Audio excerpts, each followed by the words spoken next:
미라클 스토리텔링 마태복음 성경 공부에 오신 여러분들을 환영합니다. 오늘도 우리가 하나님의 말씀을 읽어가면서 마태가 유대 기독 공동체에 어떤 메시지를 전했는지 듣도록 하겠습니다. 함께 기도합니다. 사랑과 은혜가 풍성하신 하나님 아버지, 우리를 큰 죄악 가운데서 구원해 주시고 아버지 나라를 향해서 가는 하나님의 복덩이로 삼아주심을 감사합니다. 오늘도 그 여정 가운데 영의 양식을 저희들이 나누게 싸우니 이 말씀을 통하여서 기쁨이 있게 하여 주시고 또 우리의 신앙의 옷깃을 여미면서 하나님 나라를 향하여 잘 가는 믿음의 백성들 되게 하여 주시옵소서. 우리 구주 예수 그리스도의 이름으로 기도하옵나이다. 아멘. 우리는 마태복음 18장을 통해 가지고 예수께서 또 마태가 교회를 향해서 어떤 가르침을 주었는지를 공부하고 있습니다.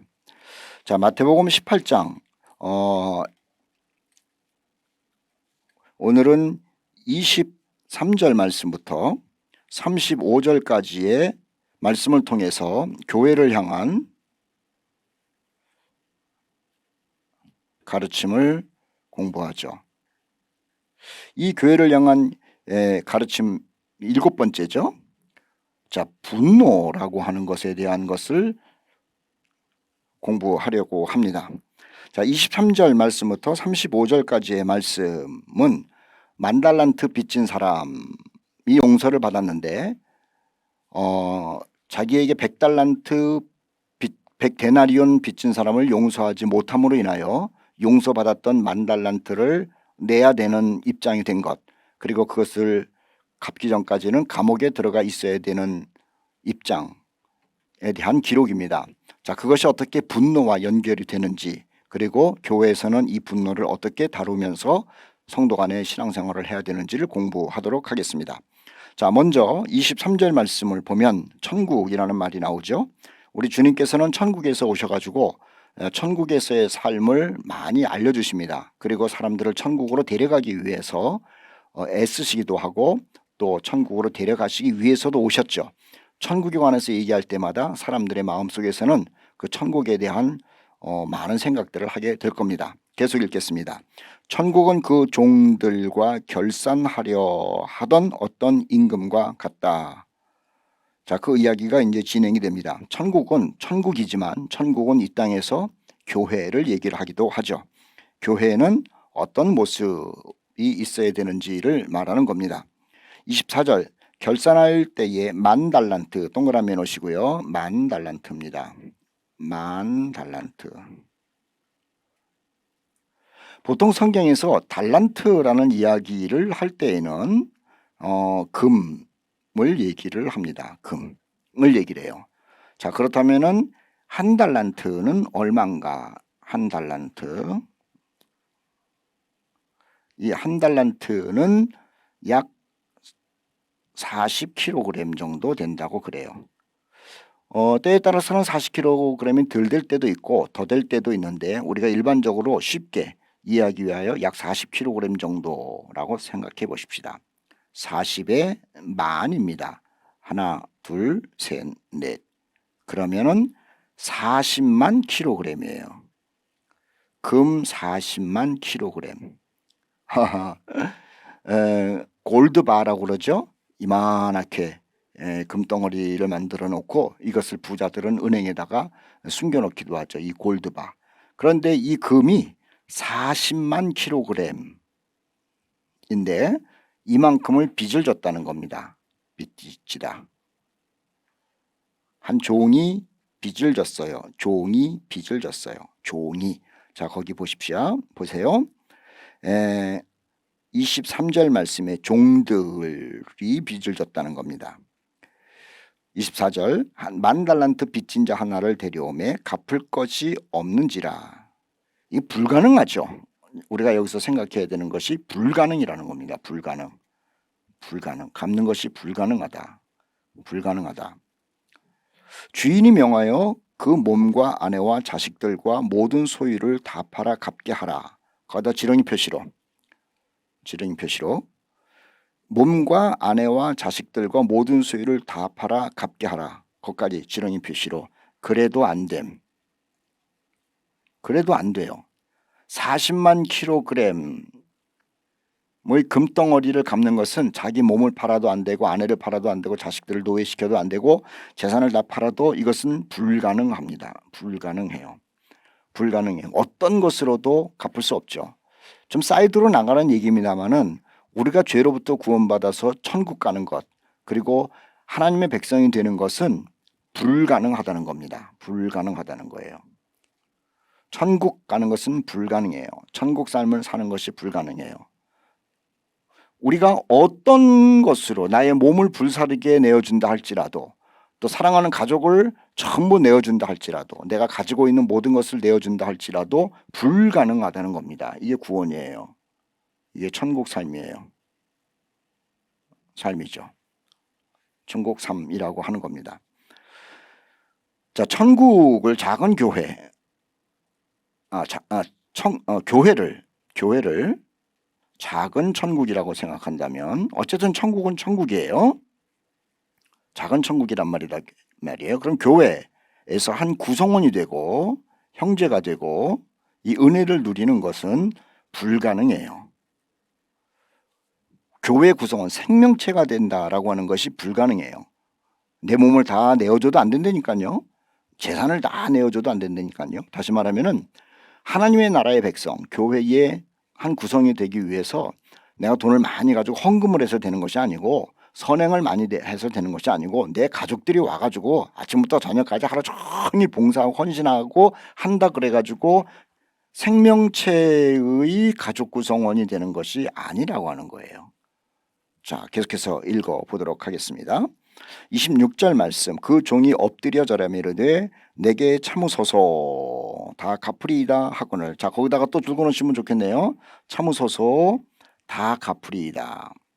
다 갚으리이다. 이게 참 재밌죠? 주제를 모르는 겁니다. 자, 이것을 조금 더 우리가 복음적으로 설명을 하면은 우리의 율법적인 어떤 행위와 헌신으로도 불가능해요. 내 것을 다 준다 그래도 불가능해요. 그런데 사람들은 무슨 생각하냐면은 이런 생각을 하는 거죠. 할 수 있다. 다 갚으리이다. 이 주제를 모르는 게 인생이라고 하는 거예요. 하나님의 나라의 백성이 되는 것이 불가능하고요. 그런데 사람들은 하나님의 백성, 천국의 구성원, 교회의 생명체의 구성원이 되는 것이 가능하다고 생각하는데 이게 착각이고 주제 모른다는 거죠. 주제를 정말 모르는 거예요. 정말 모르는 거예요. 그래서 천국의 백성, 교회의 생명체의 일원이 되기 위해서는 불가능하기 때문에 은혜만이 필요한 거죠. 은혜가 꼭 필요한 거예요. 은혜가 꼭 필요한 거예요. 하나님께서는요, 이 종이 천국의 백성, 교회의 일원, 생명체를 가진 사람이 된다는 것이 불가능하다는 걸 알고요. 또 갚겠다라고 얘기를 했을 때 참 웃기다. 네가 어떻게 갚어? 이것도 아셨어요. 그래서 1차적으로는 하나님이요. 불쌍히 여기시죠. 불쌍히 여기세요. 불쌍히 여기세요. 자, 그래서 27절 말씀 보시죠. 불쌍히 여깁니다. 불쌍히. 이것은 하나님의 마음이에요. 불쌍히 여기시고 그 다음에 은혜를 베푸시죠. 은혜를 베푸세요. 자, 27절 말씀 그겁니다. 그 빚을 탕감하여 주었다. 보통 사람 같으면 그렇게 얘기를 하죠. 다 갚으리이다. 그래, 너 불쌍하다. 내가 너 갚아줄게. 그 대신에 일주일에 몇 번씩 우리 집 와가지고 청소를 해라. 내가 너 빚을 다 탕감해 줄 테니까 그 대신에 뭐 우리 집에 먹을 것은 좀 대라. 내가 너 빚을 다 탕감해 주겠는데 그 대신에 적어도 이 정도는 할 수 있겠느냐. 해야 되지 않겠느냐. 이렇게 요구하잖아요. 그런데 여기 주인은 그러지 않다라고 하는 거예요. 불쌍히 여기고요. 아무 조건 없이 그냥 탕감해 준 거죠. 이걸 은혜라고 그러는 거예요. 그러니까 하나님께서 우리를 불쌍히 여기셨죠. 불쌍히. 그리고 은혜를 베푸셨습니다. 그 다음에는 어떤 조건을 제시하지 않아요. 우리는 가끔 그런 얘기 하잖아요. 우리가 죄인인데 그래서 우리가 하나님의 백성이 될 수가 없는데, 그러면서도 나의 선행과 헌신을 가지고 구원을 도달해 보려고 하잖아요. 근데 다 그게 안 된다는 거 하나님이 아세요. 이런 인간을 아세요. 그래서 하나님이 불쌍히 여기시고 아들을 십자가에다가 죽이시고, 그리고 우리에게 믿음 하나로 하나님의 자녀가 되는 권세를 주셨죠. 이게 진짜 은혜죠. 은혜. 그래서 우리는 종종 이런 얘기를 하는 거예요. 하나님이 너 죄인인 너, 지옥 가는 너를 불쌍히 여기셔서 믿음 하나로 구원을 선물로 주시지 않았느냐. 그러므로 우리는 거기에 보답해 가지고 무엇을 하는 것이 마땅하다. 이런 얘기를 끄집어내죠. 어떤 면으로는 이런 삶을 살도록 하기 위하여 하나님이 불쌍히 여기시고 은혜를 베푸셨다는 것을 이용해 먹는 그런 용어들을 많이 쓴다라고 하는 거예요. 그런데 하나님은요, 여기에 10,000달란트 40만 킬로그램의 금을 빚진 사람에게 불쌍히 여김과 동시에 탕감해 주고 나서는 끝난 거예요. 그게 끝났다라고 하는 거예요. 자유예요, 이 사람이. 그것이 이 사람이 받은 은혜고 우리가 받은 은혜라고 하는 거죠. 그런데 여기 우리가 이 주제를 다룰 때 지금 이 얘기를 했습니다. 분노라는 것을 지금 다루고 있다고 그랬어요. 다루고 있다고. 분노. 이게 참 중요합니다. 하나님께서요, 아니 이 주인이 종에게 분노했어요. 분노. 왜? 빚 때문에.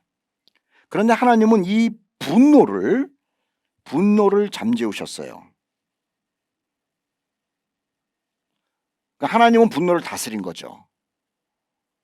만약에 하나님께서 우리를 향한 분노가 계시는데, 로마서 1장 말씀에 나오잖아요. 하나님의 진노가 있었다고. 근데 하나님은 그 진노를 다스리시는 거예요.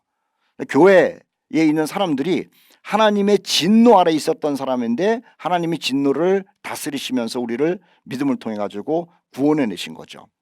자, 하나님은 분노하셨는데 분노를 잠재우시고 다스린 거예요. 자, 그 다음에 보십시다. 이제 28절 말씀부터 중요합니다. 그래서 이 주제를 이렇게 그 23절 말씀부터 27절까지 이런 걸 하나님이 사이드로 써놓으면 참 좋습니다. 교회는 하나님의 분노에서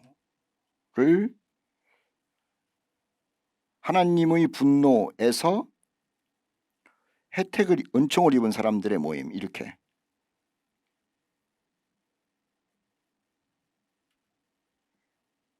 하나님이 분노하셨어요. 우리 죄 때문에. 그런데 그 분노를 잠재우시고 우리에게 은총을 베풀어 주셨다라는 것 아닙니까?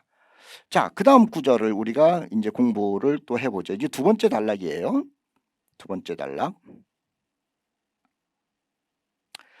자, 28절 말씀부터 35절까지 27절과 28절 이하를 구분해 놓고 보시면 좋습니다. 자, 두 번째 씬이 나오고 있어요. 그 종이 나가서 이제 자유함을 얻었습니다. 어떻게 살아도 상관없어요. 자기에게 100데나리온 빚진 동료. 자, 동그라미 놓으시고 100데나리온입니다. 100데나리온. 이것은요, 하루 일하면 얼마를 받냐면은 한 데나리온을 받아요. 그러면은 한 달이 30일 플러스 30일 플러스 30일 플러스 약 한 열흘 정도 되는 거죠. 안식일 없이 계속 석 달 열흘을 일해야 된다는 거예요. 그럼 한 4개월 정도 된다고 합시다. 안식일 빼니까 4개월 정도의 품삯이에요. 아까 40만 킬로그램의 금은 이거는 우리가 계산을 못하는 것이고 4개월 정도의 품값은 계산할 수 있죠. 우리나라 보통 사람들이 월급을 얼마 받는지 모르겠는데 약 한 300만 원씩 받는다고 그럽시다. 그러면은 3, 4, 12 약 1200만 원 정도. 작은 돈은 아니지만 그래도 못 갚을 돈도 아닌 거죠. 40만 킬로그램의 금덩어리는 돈으로 계산이 안 되고요. 100데나리온은 돈으로 계산이나 되는 거죠. 자, 1200만 원 정도라 생각하세요. 100데나리온. 빚진 동료 한 사람을 만나 붙들어 거기다가 그냥 줄 한번 놓으세요. 붙들어 그 다음에 목을 잡고 세 번째 빚갚으라고 얘기를 합니다. 그 사람이 지나갈 때 붙들고 목을 잡고 돈 갚으라고 얘기를 하는 거예요. 자, 29절 말씀 다른 색깔로 동그라미를 이렇게 해놓으십시오. 다른 색깔로 29절. 자, 어디를 동그라미 해놓냐면은 이렇게 하세요. 엎드려 간구하여. 엎드려 간구하여. 자, 왜 동그라미 해놓냐면은 같은 색깔로 26절 말씀에 자기도 엎드려 절한 때가 있었어요. 그리고 내게 갚으소서 다 갚으리다. 그렇게 요청을 했어요. 간구한 거죠. 똑같아요. 똑같아요. 상황은 다 똑같다라고 하는 거예요. 똑같아요. 우리가 옛말에 그런 말 있죠. 개구리가 올챙이 시절 모른다고. 그런데 이 사람은요. 오전에 있었던 일, 아니 몇 시간 전에 있었던 일, 아니 몇 분 전에 있었던 일을 잊은 거예요. 사람이 제일 답답한 게 뭐냐면은 은혜를 잊는다는 거죠. 원수는 그다음에 자기에게 이득이 되는 것은 이 가슴에 새겨놓고 은혜는 잊어요. 그게 인간이 가장 나쁜 속성 중에 하나인 것 같아요. 자, 그렇게 큰 은혜를 받았는데 그것을 잊고 이렇게 얘기를 합니다. 30절 말씀에 보면 그 불쌍히 여겨달라는 소리를 듣지 않죠. 자, 30절에 두 줄을 이렇게 거놓으십시오. 뭐라 어디에다 두 줄을 걷냐면은 허락하지 아니하고 라는 겁니다. 허락하지 아니하고. 자기는 간구했을 때 허락받기를 원했고 다른 사람이 자기에게 간구했을 때는 허락하지 않아요. 우리가 하나님께 기도할 때 하나님 나를 불쌍히 여겨주세요 라고 얘기를 하면서 다른 사람이 우리에게 나 좀 살려달라고 얘기를 하면 사람들은 귀를 틀어막죠. 그런 것과 똑같은 거예요. 자, 허락하지 아니하고 이에 가서 그가 빚을 갚도록 옥에 가두거늘. 자, 줄 그어놓으십시오. 다른 색깔로 해놓으세요. 그가 빚을 갚도록 옥에 가두거늘. 옥에 가두면은 더 못 갚는 겁니다. 갚을 수가 없어요. 그에게 너 지금부터 이 일을 열심히 해. 그리고 그 돈은 모두 내가 직접 네가 일한 대가를 받아올 거야. 이래야지 빚을 갚든지 말든지 하는데 옥에 가두었다라고 하는 것은요. 이것은 이 갚을 수 있는 능력을 아주 그냥 차단해 버린 거죠. 아주 못돼 처먹은 거예요. 인정사정도 없고 뭐 그렇다는 거예요. 옥에 가두거늘. 그 동료들이 그것을 보고 몹시 딱하게 여겨. 자, 줄 그어놓으십시오. 누구를 딱하게 여겼을까 한번 생각해 보세요.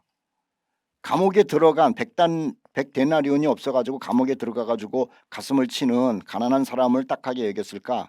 아니면은 엄청난 것을 탕감받고도 그 은혜를 모르고 못된 짓 하게 하는 저 사람이 딱하게 보였을까?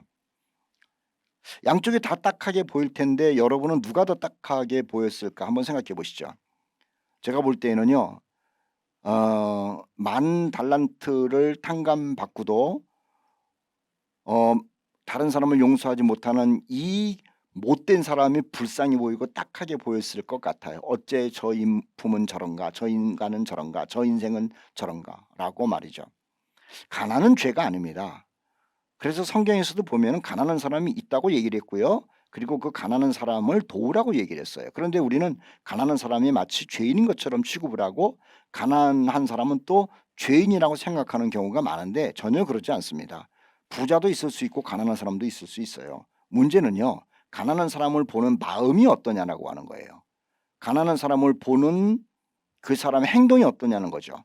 그래서 가난한 사람이 불쌍한 것이 아니라 가난한 사람을 대우하는 그 자세를 보고 그 사람이 불쌍한 사람인지 괜찮은 사람인지가 결정되지 않을까라는 생각을 하게 되는 겁니다. 자, 다시 보십시다. 몹시 딱하게 여겨 주인에게 가서 그 일을 다 알리니 이에 주인이 그를 불러다가 말하되 악한 종아, 동그라미 넣으십시오. 악한 종이라고 얘기를 합니다. 악한 종. 전에는 이 사람에 대하여 어떻게 말을 했을꼬 하면 불쌍한 사람이라고 얘기를 했을 거예요. 불쌍한 사람. 그런데 이 사람이 지금은요 악한 사람이래요. 악한 사람. 하나님께 긍휼히 여김을 받는 사람은 불쌍한 사람이에요. 무능력한 사람, 죄인, 갚을 능력이 없는 사람, 가난한 사람, 이런 사람은 하나님이 불쌍히 여김을 받아요. 그래서 하나님은 불쌍한 사람을 돕죠. 불쌍한 사람에게 은혜를 베푸시죠. 그런데 하나님이 악한 사람에게 은혜를 베푼 적은 없어요. 악하다라고 하는 건 심령이 꼬였다는 겁니다. 이기주의라고 하는 겁니다. 그리고 자기만 안다는 겁니다. 그리고 교만하다는 겁니다. 그래서 악한 사람은 하나님으로부터 긍휼을 받을 수 없죠. 하나님이 긍휼을 주려고 해도 나는 긍휼이 필요 없다고 생각하는 사람이 악한 사람이라고 하는 거예요. 그래서 32절 말씀에 주인이 하는 얘기가 악한 종이라고 말합니다. 자, 다시요.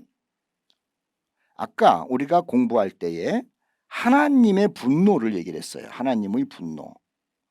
근데 하나님은 이 분노를 다스리죠.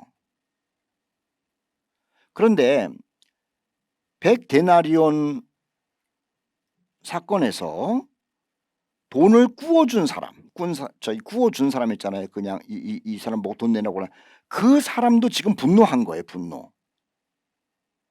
자기 돈을 구워간 사람을 보니까 돈 생각이 나가지고 분노한 거예요. 근데 하나님은 그 분노를 다스렸어요. 하나님의 분노가 더 컸죠. 이거는 뭐 그냥 어마어마한 죄를 진 건데 40만 킬로그램의 금덩어리만큼의 그 엄청난 죄를 진 것에 대해서 분노 안 하시겠어요? 그런데 그걸 주님께서는 다스리시고 용서의 길을 살리는 방법을 찾으신 거죠. 그런데 이 사람은요, 작은 분노를 다스리지 못한 거예요. 다스리지 못함, 이거예요. 창세기 이야기를 해볼까요? 하나님께서 아담과 하와에게 분노하셨어요. 근데 하나님 그 분노를 다스리잖아요. 그래가지고 찾아가가지고 아담아 너 왜 그거 먹었냐, 하와야 왜 그거 먹었냐, 이렇게 분노를 다스리시면서 자기를 배신한 그 아담과 하와에게 분노하신 하나님이 다스리시면서 접근을 하고 그를 받아주시려고 그런 거예요. 그런데요, 가인은 그렇지 않다는 거예요. 아벨 사건에서 보십시오. 하나님께서 아벨의 제사를 받으셨어요. 가인이 그걸 보고 나서 하나님이 아담과 하와에게 느낀 그 배신감으로 인한 분노가 얼마나 컸겠습니까? 근데 가인이 그 아벨에게 분노를 느낄 건 없었거든요. 자기 자신에게 분노를 해야 되는데, 그런데 아벨에게 분노를 하는데 그걸 다스리지 못한 거예요. 그리고 동생을 쳐 죽이지 않습니까? 그래서 버림받잖아요. 이 분노라는 겁니다. 분노. 다 계속해서 보죠. 그 분노를 다스리지 못하니까는 32절 말씀에 악한 종이라는 소리를 듣는 겁니다. 자, 우리가 다시 교회에 관한 이야기로 봅시다. 교회 가운데 말입니다. 분노를 다스리지 못하면, 다시요. 교회 가운데 분노를 다스리지 못하면, 성도 한 사람이 분노를 다스리지 못하면 하나님이 그 사람을 향해서 불쌍히 여기는 것을 취소하고 악한 사람이라고 부르신다라고 하는 거예요. 교회에 악한 사람들이 있어요.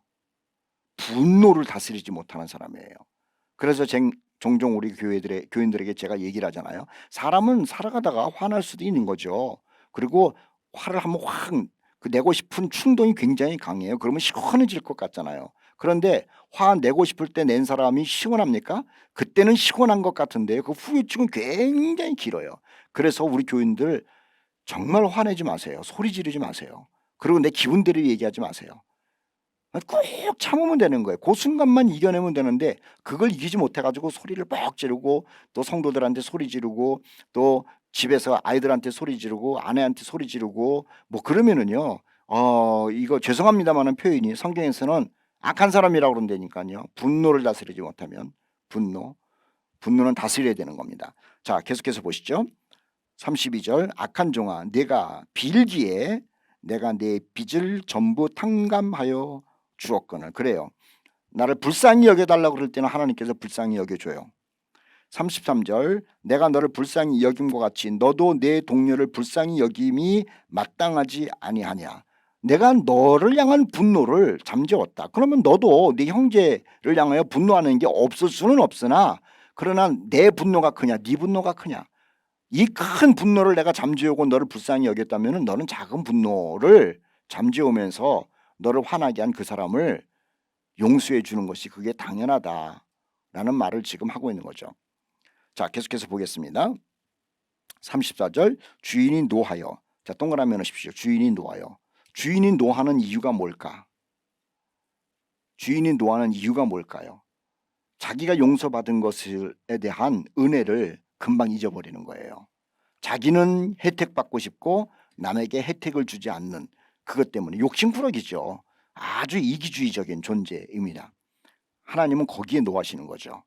아, 나는 하나님으로부터 큰 은혜를 받았어. 나 같은 죄인이 용서함 받았어. 나 이제 하나님의 자녀야 라고 떠들면서 형제들 가운데 조금 잘못한 것, 조금 실수한 것, 조금 자기에게 해끼친 것은 말입니다. 아주 냉정하게 분석하고 비판하고 비난하고 또 무한주고 또 그것을 보면서 마치 자기는 정의로운 것처럼 화를 내고 이런 것을 볼 때 하나님께서 화가 난다는 겁니다.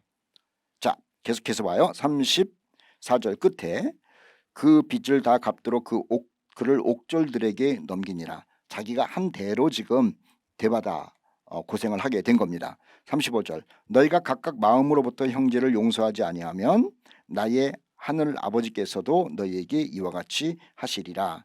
특별한 이유가 있어요. 유대인들은 말입니다. 유대인들의 특징이 뭐냐면 판단을 참 잘해요. 뭘 기준으로 해서 판단하냐면 율법을 기준으로 해서 판단하더라고 하는 거예요.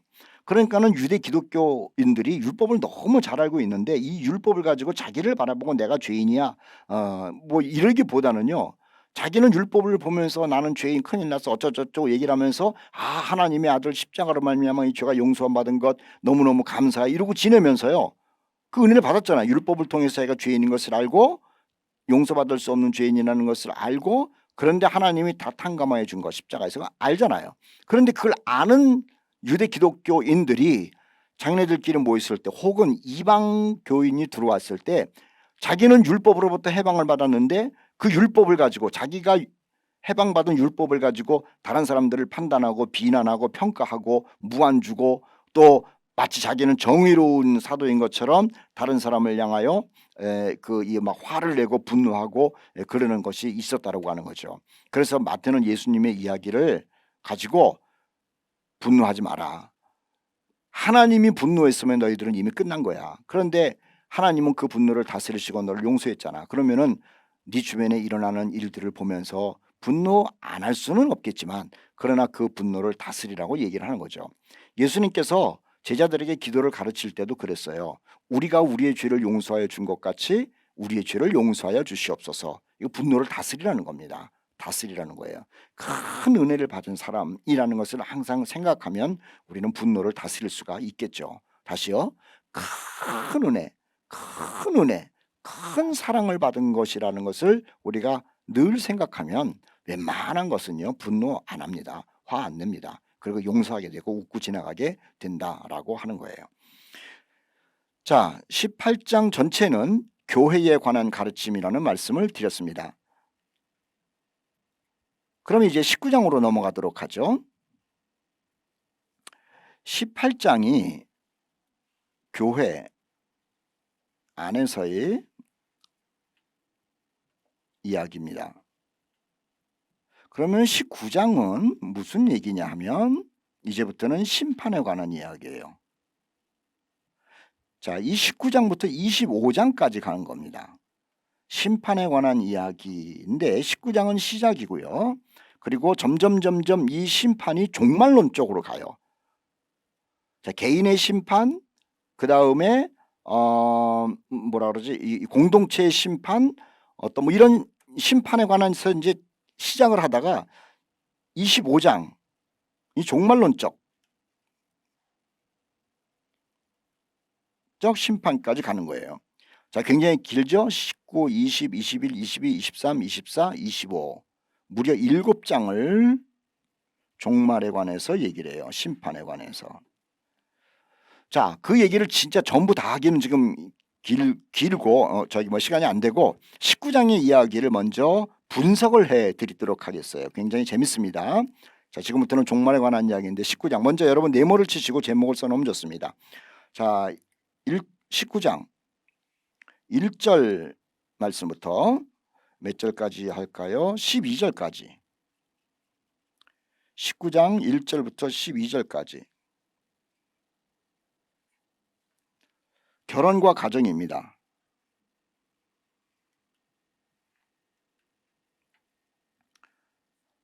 자, 19장 13절 말씀부터 15절까지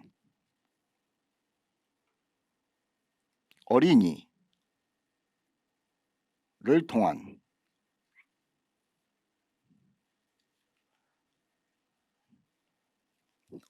통한 심판 기준을 얘기를 하세요.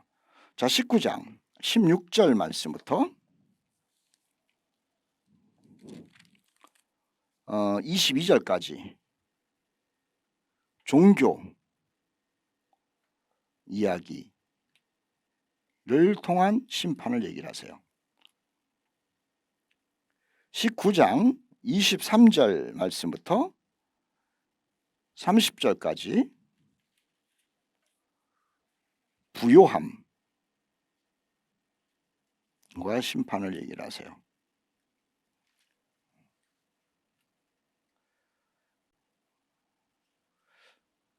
자, 그 밖에 이제 20장에도 21장에도 쭉 얘기가 나오는데 그것은 우리가 공부를 더 진행하면서 하나씩 얘기하도록 하고, 여러분이 19장 네모를 지금 일단 네 군데 쳤죠. 그것을 번호를 매기시면서 1, 2, 3, 4 이렇게 번호를 매기시고 이 공부를 구체적으로 해나가면 즐겁습니다. 자, 19장 1절 말씀부터 12절까지의 말씀을 메모치셨을 겁니다.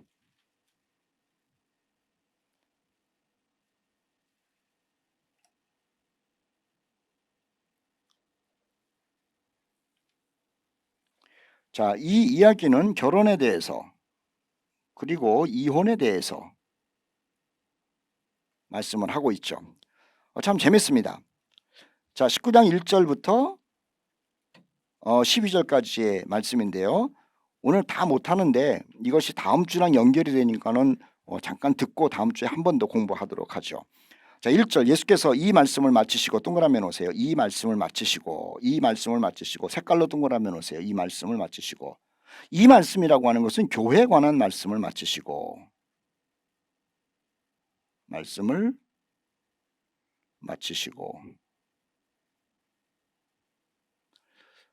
자, 유대 기독 공동체에는 무슨 말씀을 마치시고, 이 말이 굉장히 중요하다고 그랬어요. 이게 모세 오경과 연결 어떤 비슷한 패턴이기 때문에. 자, 교회에 관한 말씀을 마치시고, 참 재밌습니다. 지금까지는 어디에서 예수께서 가르침을 주셨냐면은 갈릴리라고 하는 거예요. 갈릴리. 그런데 이제는 가나안 갈릴리가 아닙니다. 조금 도시로 갑니다. 유대 요단강 편으로 가죠. 갈릴리를 떠나 요단강 건너 유대 지경에 이르렀다. 갈릴리를 떠나 요단강 건너 유대 지경에 이르렀다. 자, 여기에 재밌는 생각이 있어요. 우리가 놓치면 안 됩니다. 요단강 건너편 그리고 요단강 주위 유대 지경이라고 하는 것은요, 항상 종교성 있는 사람들이 모여요.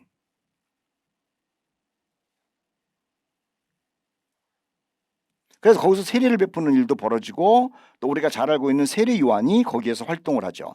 그래서 요단강을 중심으로 해가지고 유대 지경에 모이는 사람들은 종교성이 있는 사람들이라고 하는 거예요. 종교성이 있는 사람들이 거기 가서 토론을 하기도 하고, 물론 예루살렘 성전이나 회당에 가서 이야기를 하기도 합니다만은 세례 요한을 보십시다. 그런 옷을 입고 그런 띠를 띠고 먹는 것도 그러면서 괜히 어떤 수도사적 이런 모습, 그러면서 종교를 실천한다라고 하는 그런 사람들의 모임이 요단강 유대 지경이에요.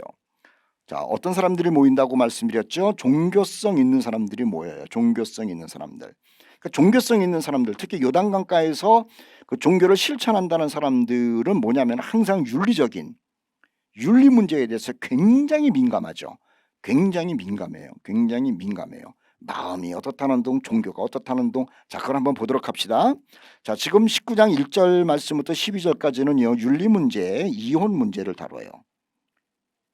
종교성 있는 사람들은 종교를 실천한다. 그러니까는 예수님이 왔을 때요, 이혼이 뭐냐, 이게 폼 잡고 얘기를 해요.